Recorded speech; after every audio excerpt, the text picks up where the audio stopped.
Alright, so today I'm going to talk about a video from Liberty Lockdown featuring Jimmy Dore, Craig Pasta, Clint Russell, and Dave Smith.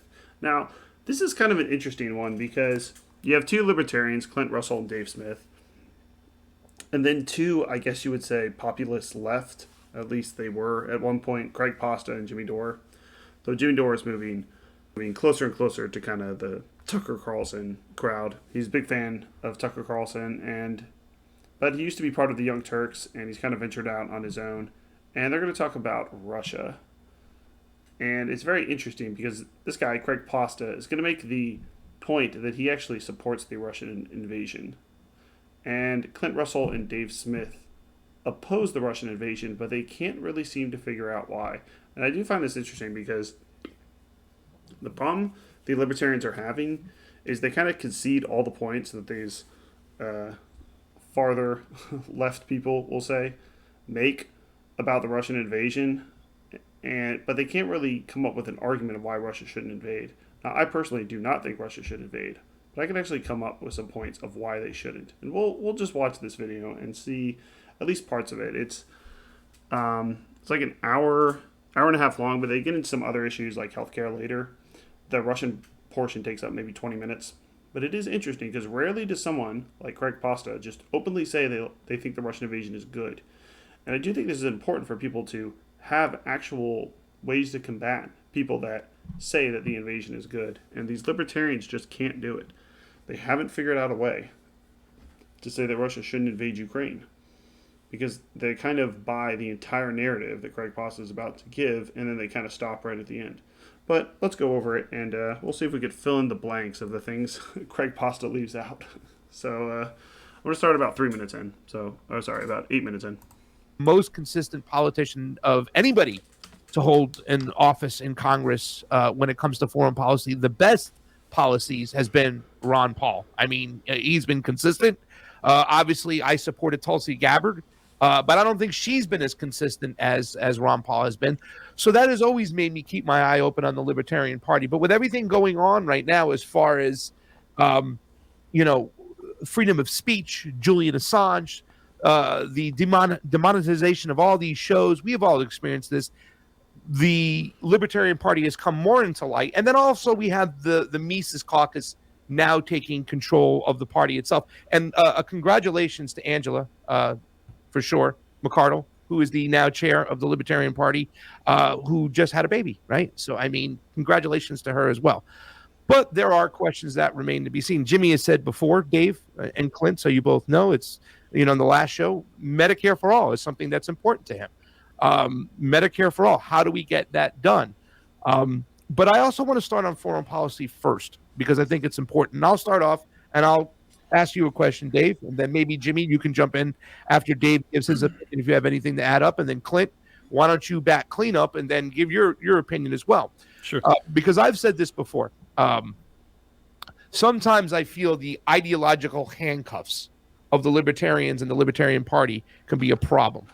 I interviewed Scott Horton at Freedom Fest, and I questioned him about whether or not he thought it was justified that Russia and Putin went into Ukraine.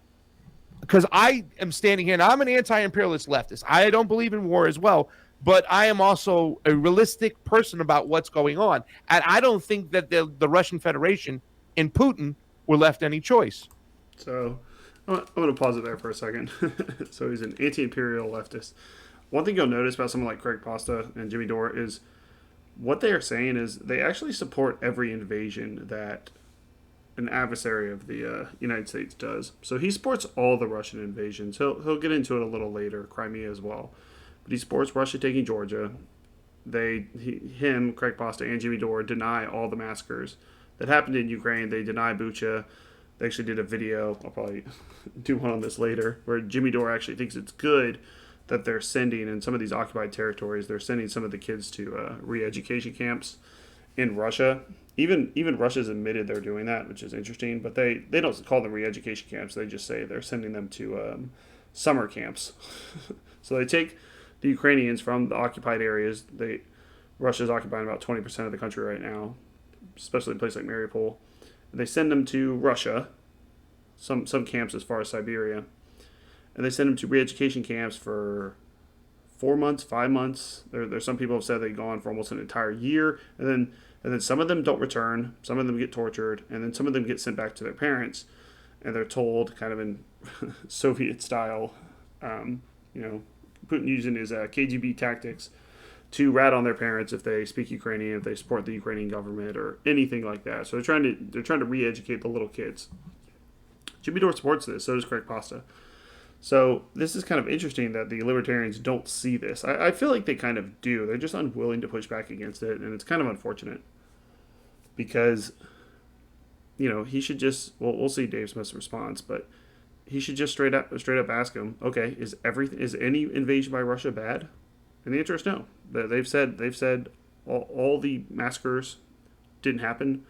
All the invasions by Russia, Chechnya, even the region they have in Moldova, which Putin said he's going to move out of, all the things they've done in Africa, the governments they've couped in Africa, they think it's all good. So they just don't want us to do anything, but they want Russia. Jimmy Dore also says that China should take Taiwan. They want other people to invade countries. They like that, but they don't want us to do it. And it's unfortunate libertarians just seemingly don't understand this. And we'll see Dave Smith's response. And despite the fact that I'm more with Dave Smith than Craig Pasta, unfortunately Dave Smith loses this argument. And I think that's why you can actually lose an argument against someone who's making an immoral or wrong point if you just cede every point they make, justifying the invasion, and then you just kind of at the end go, but I don't think they should have done it. So, all right, we'll see in a second what he says.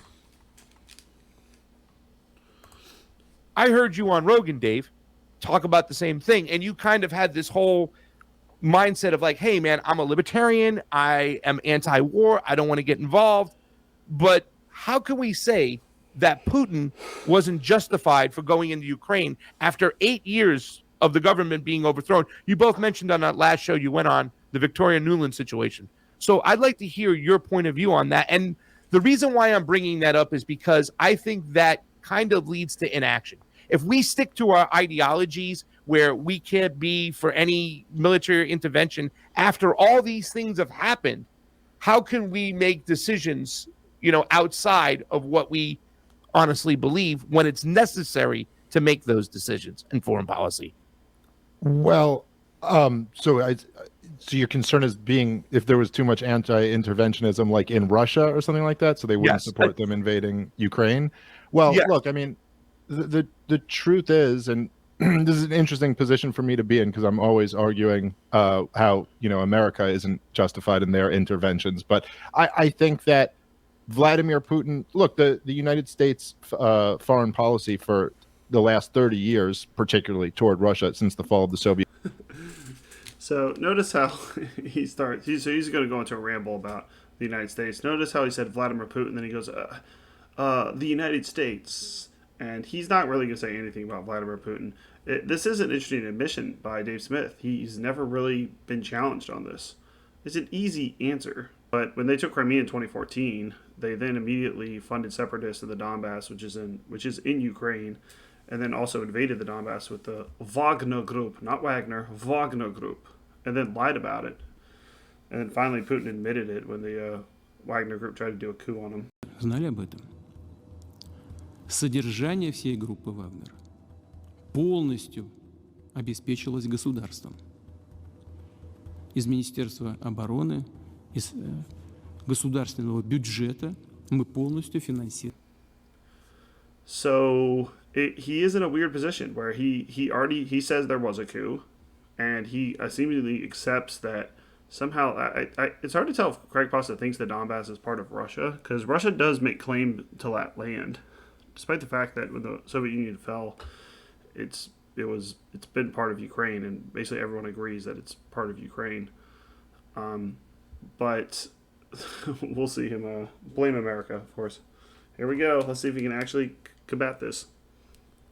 Soviet Union has been just insane and reckless and evil and provocative at every single turn. They've certainly pushed Vladimir Putin, and at least according to William Perry, who was Bill Clinton's Secretary of Defense, he said that Vladimir Putin is operating under the like he believes that there is an American policy to assassinate and overthrow him. And I don't know if that's true, but it wouldn't be that shocking, if it was true. And so that's the kind of the position we've put this guy in. But no, I mean, So I won't pause it that much, but so why would he have to invade Ukraine? Let's say there was an American plan to assassinate Putin. Why does he need to invade Ukraine? When he invade us, the problem that he's making with saying America is kind of to blame for all this, he's actually making an argument for why Putin should be invading the United States, which would be an interesting question to ask him. Like, if we did all these terrible things, we coup the government, as they say. You could look that up. I don't think we coup the government. They say we funded protesters, but there was the Euromaidan protest, and then Yanukovych himself shot a bunch of the protesters and was going to be put up on charges, and then he fled the country. So it's kind of a coup in the sense that there were protests against him, and then he shot a bunch of protesters, and then a few months later fled the country. But Dave Smith's just making an argument for why Putin should invade us. I don't think he realizes this. What does this have to do with Ukraine? What did Ukraine must have done something to make Putin invade them, and yet they don't ever really say what that is. They just say we're at fault. Well, if we're at fault, then he should invade us. Okay. He's not justified in invading the Ukraine because look, man, it's hard to get these estimates in the fog of war, but at least tens of thousands of innocent people have been slaughtered in the war. It's absolutely horrible. And the fact that he was, pushed by the most powerful, power centers in the world does not, like that. It's like, I think far too often people conflate people with their governments. And the people of Ukraine are really more. So notice he still hasn't made a reason why he shouldn't invade. He kind of starts saying it, and then he just can't say anything about Putin. He really has a hard time criticizing him. So he's just kind of floundering. A bunch of people are killed. Okay, well, you can kill people in self-defense. Craig Pasta's making the point that it's self-defense. Dave Smith needs to tell him specifically that the Donbass belongs to Ukraine. I don't think he's going to do that. And that Crimea belongs to Ukraine. I don't think he's going to do that. All right.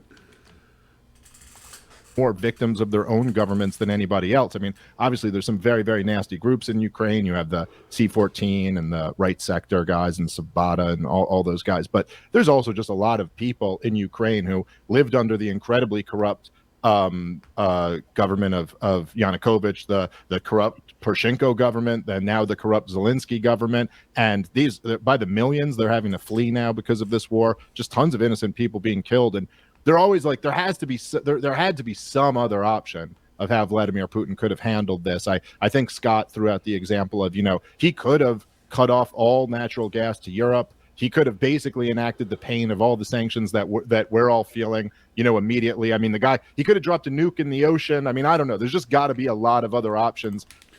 Yes, that's a genius plan there. Yes, that's a genius plan there, Dave. Drop a nuke in the ocean. What's that going to do? He still hasn't said anything Ukraine has done to deserve to be invaded. He can only say America. And even the things he's saying don't even really make any sense. Like I said, he's just justifying an invasion of America, not Ukraine. Cut off all natural gas to Europe? Okay. I mean, that's his major export. They have a GDP of $1.5 trillion. He could do that.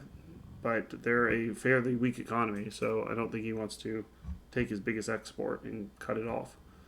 So, and then drop a nuke in the ocean. What if he did that? What if Putin just dropped a nuke in the ocean, said, and I guess he would make maybe the argument is the Donbass war would stop, despite the fact that he invaded the Donbass war, but he wants to take over the entire country, so he drops a nuke in the ocean and Ukraine turns itself over to Russia.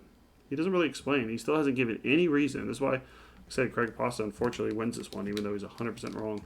He hasn't given any reason why he shouldn't invade. He's just talking about America, and he's getting it wrong.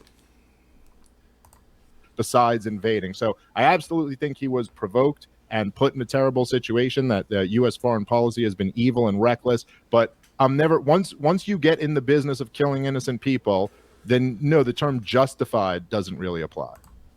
That, of course, makes no sense. You can have a defensive war, which is what Craig Pasta is going to say. You can, Dave Smith just comes off like a pacifist. You can't kill innocent people. Well, how would you ever have an even defensive war? What if China invades us, we can never bomb China? Doesn't make any sense. Jimmy, do you want to jump in and say anything? Your opinions on that? Got you. Ah. So, Craig, do you look at it as what Vladimir Putin did? Is that it's almost? Do you look at it like a defensive move instead of an offensive move? I think he exhausted all avenues. I think for 8 years they tried to push the Minsk Accords. I think that regardless of all the people, you talk about cutting off natural gas. Even if they cut off natural gas, even if they found a way to economically punish Ukraine, there were still 14,000 dead people being bombed in the Donbass on their border. So I mean, he exhausted every. So it's interesting. He actually, I think that might be a slip up. He says the Donbass is on their border. Well, he is correct. Putin says the Donbass region belongs to him. So it's interesting that he's not saying that's part of Russia on their border. But why would you be allowed to invade a country because there's a civil war on your border? And once again, the civil war started because he took Crimea in 2014, and then later 2014, there were separatists that he funded to try to overthrow the government, and then he sent in his own troops. And I think that's the key point. It's not just he funded separatists. Even if you think that it was a coup, the United States just sent in troops to coup Ukraine, though that's not the allegation they make. They make that we funded protesters. They can't really bring any evidence of this. They then say that there's a phone call between Victoria Nuland where she talked about a coup. She never mentioned the word coup. Also, Victoria Nuland doesn't have the ability to do a coup. The fact of the matter is the president of Ukraine fled the country, and he fled to Russia. And then they held a new election. He wasn't killed. He wasn't shot at. They didn't go to his house and try to burn it down. He was going to be put up on charges after killing 100 protesters, most likely. And so right before the election, he fled the country. You can have many reasons of why he might have done that. I certainly think he was in a bad situation, but that's kind of his fault. If you kill a bunch of people and then you're going to be put up on charges and you're going to lose your election, then yeah, maybe you should flee the country. So, yeah. But once again, from Craig Pasta's point of view, let's say there's a civil war in the Donbass. Even though Russia's funding that war, even because I think he would admit that Russia is funding the separatists, but I don't know if he would admit that Russia invaded as well. Though Putin did admit it, so it'd be interesting to ask him. Putin later admitted that the Wagner Group was his. So they sent in troops too, tanks, artillery. It's like people are showing up in the Donbass with Russian tanks. How'd that happen? So they're taking over these parts in the northeastern part of Ukraine. But why does he get to invade the entire country because of this? There's a civil war in Ukraine, so he gets to invade the entire country. He takes Crimea, and then there's a civil war, so he gets to invade the entire country. He takes Crimea, and there's a civil war. He funds one side of it, which is to overthrow the government. Even any way that you slice this, even if you think that the United States ran in with Navy SEALs and couped the government. Also, if we couped the government, wouldn't that mean that we own Ukraine? Wouldn't that mean that it would be our puppet state? Wouldn't we just annex all of Ukraine if we couped the government? Single avenue he could. In fact, we talked about Yanukovych before the show having to flee. When Yanukovych fled, he went immediately to Putin and said, you're going to have to intervene, and you're going to have to intervene right away. A lot of citizens in Russia were mad at Putin. Why did Yanukovych flee, Craig Pasta? Did he kill a bunch of people? Why did he flee? All right. And thought he didn't intervene quick enough. And now we have close to 15,000 people dead in the Donbass. So my opinion is that we have to call. By the way, there's people being killed in the Donbass. Once again, it's Russian separatists funded by Russia, and then Russian troops fighting against the Ukrainian army. And the 15,000 number is everyone. So he's just like he is kind of right. There are 15,000 people die in the Donbass, but you have to ask, did someone invade the Donbass? Who is fighting? Who are the two sides that are fighting? What is Russia's involvement? What is Ukraine's involvement? Or United States? And like I said, would be a good time to get pushback, but it doesn't happen. Balls and strikes accurately here, and we have to say yes, it is justified what we did on his border. And if we don't say that, how are we going to ever change our foreign policy? And it almost seems that in a way, by saying Putin and the Russian Federation wasn't justified, that some of our actions in that region were okay. And yeah, but that doesn't logically follow. It doesn't logically follow that if I say that Vladimir Putin's not justified for invading, then it somehow implies that we were justified in backing the illegitimate government and after they took over in 2014. I mean, look, even there are just other options here. Even if you want to say, look, maybe he. Once again, the illegitimate government was voted in by the people. That's why the term coup is kind of inaccurate, because it implies you ran in, shot everyone, and then took over the government for yourself. He fled the country, so they impeached him, and then they held an election.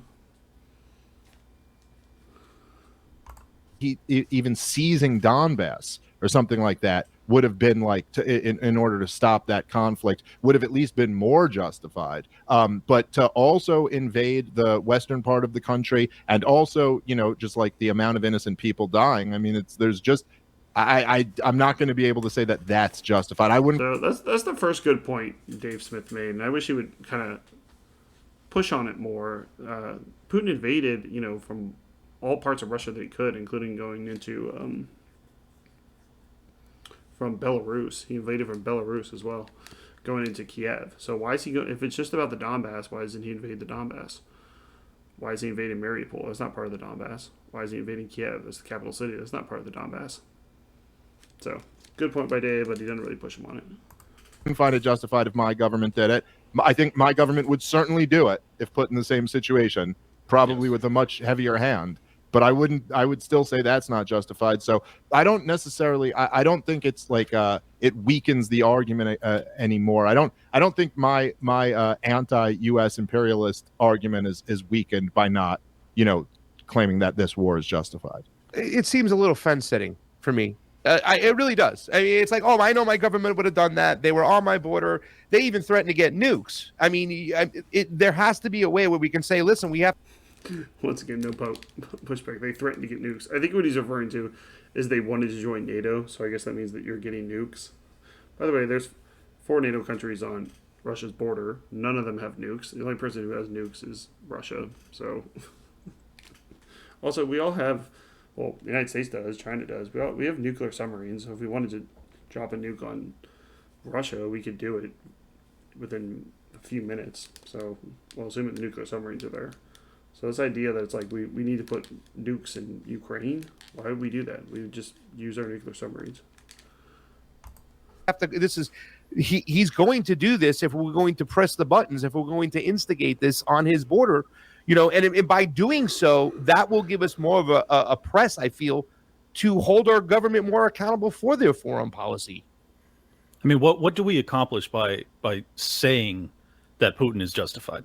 I'm not understanding how that. When you're saying that Putin is justified, you're saying that all the previous actions of the empire and what they did to cause this war are not justified or no good. That if in fact we had not done any of this stuff, we wouldn't have gotten to this point. Well, I agree with that. That's Dave's entire focus, especially when he was on Rogan. He just hammered home all of the different reasons that this came to pass. I think that when you see innocents dying by the thousands, it's very difficult to say that Putin is justified in his behavior. I mean, granted, yes, the U.S. would absolutely do it, and they would do it for far less, but we oppose that as well. So I think that it's a very consistent position to hold, that you point out that Putin is wrong to be doing what he's doing, but there is a reason that he's doing what he's doing. And if we can educate the people as to the lead up to that, I don't think it's fence sitting to say that, yeah, there's a reason that he's pissed off. I mean, we're trying to educate the world, because unfortunately there's a reason, but it's not okay. You see what I don't know. Yeah, but that's just the truth. I mean, I whether it's perceived as fence setting, I don't. By the way, I think that might be your own perspective, because you're pretty radical on this position. I'm seen as taking a pretty radical position when I talk about U.S. foreign policy. But I think that, look, the most important thing here, that it's like the only sane path forward, is to try to work up as much public pressure on the government to negotiate a peace here. I mean, this is like because this is like, we are in a very dangerous, situation here. I mean, even the kind of broader theme of this show being like, what's the common But it's kind of odd that Dave Smith's not pushing back on Craig Pasta, because he doesn't want a peace. He wants him to take the entire country. So it's like, if these are the people that you're hanging out with and the people that you think are anti-war, Craig Pasta doesn't want a peace. he wants Russia to take the entire country. So, and like I said, his justification for why Russia gets to take that country would apply to any country in NATO, especially any country in NATO on their border. That would be another question to ask him. Should Latvia, Lithuania, Estonia, should Russia invade them? After all, they might have nukes on their border. Who knows? They possibly could. They're part of NATO. Should he invade them as well? I think Craig Pasta would have to say yes. Ground of the anti-imperialist left and the Ron Paul libertarians, and to me right now, like, look, we're closer to a nuclear war than we've been in my lifetime, and anybody who's opposed to that, that's just the most important thing. Doesn't really matter if we figure out healthcare policy if we're all dead. So, like, let's all be against, sparking off World War III, this time with H-bombs, and then I think that's a pretty good place to start. Jimmy, you want to jump in for anything over here, or are we just handling this? So I'm gonna end it. I'll play Jimmy's response and I'll end it. Craig Pasta wants Jimmy to say that he supports the invasion. He says this. He hints at this many times during this conversation. He's kind of like, "Hey, Jimmy, what do you think?" And Jimmy doesn't really say anything. Jimmy does support the invasion, but he's not going to say it here. And he looks very uncomfortable too. He's been this entire time pointing at his head and looking weird. Craig Pasta works for Jimmy, or at least he co-hosts his show sometimes. So he wants him to say that he supports the invasion, but he's going to dodge it. I think the problem with the peace we had, the nuclear peace that we had, all the treaties and stuff, and the people that grow up with the nuclear threat, and so now I don't even think they realize that there is one, and now they even, people are saying in the news that, oh, you can win a nuclear war and shit like that. You've seen this in the papers, like in New York Times, Washington Post type stuff, and it's like, how you can't let Putin deter us from fucking using a nuke. You can't back like people are out of their mind. It is the scariest thing, man. It makes me glad I don't have kids, but talk about dangerous misinformation to tell people that you can win a nuclear exchange. Yeah, there's no win. That's it. It's all over, right? Once it starts, that's it. There's no stopping, and everybody loses, right? So, it's the reason it's still crazy to me that people forget the reason why Tulsi Gabbard became such a pariah was because she told the truth about the Syrian war, right? So if you're a prominent person and you tell the truth, you have to be a war. Like, look at Bernie and the squad; they're all war pigs, right? All right, I think I'll end it there because that's pretty much the end of the exchange. They then go into healthcare. Maybe I'll do more on this, but I'll do more on Jimmy Dore because I find his weaseliness a little intriguing. Craig Pasta he says what he thinks. It's wrong. But Jimmy Dore is kind of he wants to be more, I guess, mainstream. But there it is. Well, those are my thoughts. Slava Ukraine.